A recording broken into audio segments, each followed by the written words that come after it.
Welcome back to Romantasy Chaos HQ, the pod. We are Avery and Xavier Harleston, healthcare professionals by day, Romantasy theorists, and aspiring authors by night. Today, we will be covering the epigraph from Fourth Wing, Chapter 19. This is your warning. There will be spoilers for the entire Empyrean series. If you have not read all three books, it may be time to turn back. We are not rated E for everyone. Xavier has a degree in cussing, and he's not afraid to use it. We will discuss any and all adult topics covered in these books. We like a challenge, so we tackle each epigraph without prepping, placing it into the context of the entire series, not just the chapter or book it's tied to. But you don't have to take it cold, so here's our one-sentence summary of the chapter. Leader Xaden's shadows handle the unbonded before he and Violet have a serious discussion with the three dragons, discovering that Andarna is still a baby, and she channeled her gift to Violet directly, pausing time for a few brief moments. There are 6 minutes on the clock in Fourth Wing lore more shocking than discovering that Andarna is a baby, so don't blink, don't scroll, don't let Taryn distract you. You have 360 seconds to blow your mind. And go. In response to the Great War, dragons claimed the western lands and griffins the central ones, abandoning the barons and the memory of General Daramore, who nearly destroyed the continent with his army. Our allies sailed home, and we began a period of peace and prosperity as the provinces of Navarre united for the first time behind the safety of our wards under the protection of the first bonded riders. Navarre, an unedited history by Colonel Lewis Markham. Unedited history. My foot. Your foot. We're not E for everyone. You don't have to say my foot.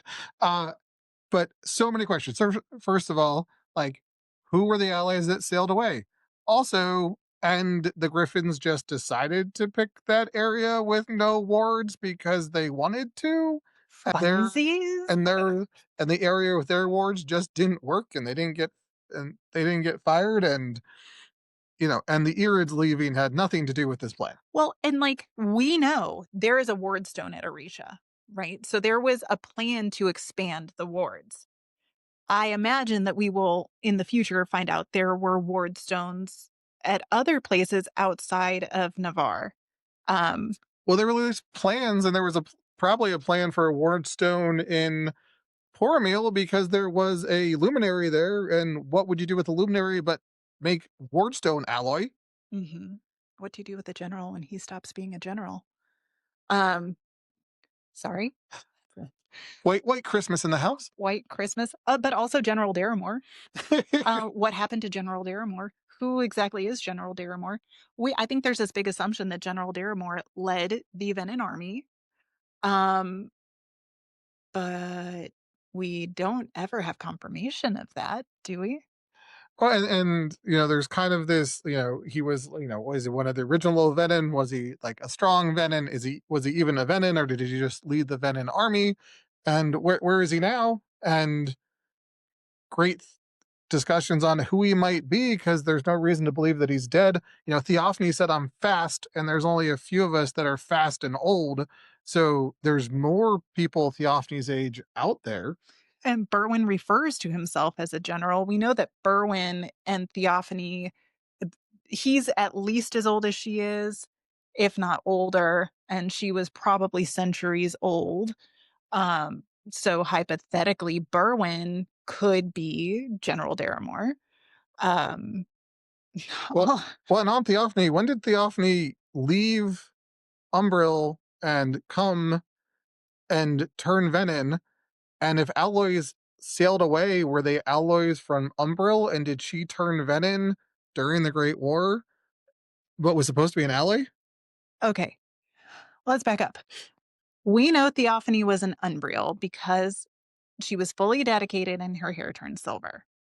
At some point, she got exposed to the concept of venin, which, because there's not really magic in Umbriel, had to be somewhere besides Umbriel that she got exposed to venin. So presumably the continent. Um, whether this was at the time of the Great War or sometime after that, we don't know. But when she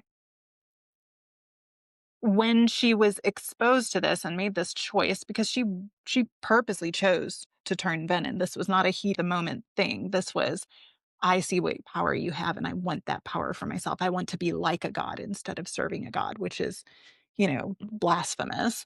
Um, like that, w- was she recruited? Well, was she recruited? And, we know that Rebecca Yarros said that she started writing Fourth Wing because of how angry she was about erasing slavery from textbooks and history. So if this is based upon erasing slavery of textbook and history, you've got Jack's comments about, why do the dragons decide who has power? Uh, we have this whole unhinged history talking about, what if Venin were originally oppressed and the Great War was a uprising from an oppressed people that lost. And at that point, could somebody like a high priestess have come to help defend this oppressed people or help support an uprising of slaves? And was the defeat of the Venin an actual put down slave uprising, something out of like Sparta, or, some failed attempts in the US history where they had a reason to uprise and then they were just crushed and wiped out. And this would actually explain some of what happened when the the Venin came out of the Barrens and there was a battle there, and then the Griffins and Dragons turned on Tyrrendor, which is to the east. Like, why did you defeat your enemy coming from the west and then take your army and attack somebody in the east? Wait, what? Who attacked the East? The Griffins and the Dragons attacked Tyrrendor. Did I miss this? That was part of the Great War. That's what they lost their language. They lost their they all became Navarre took over the other provinces after defeating the Venin. Well, we don't know that the dragons and griffins necessarily supported that. That's our time. Sometimes I get real mad at that duck.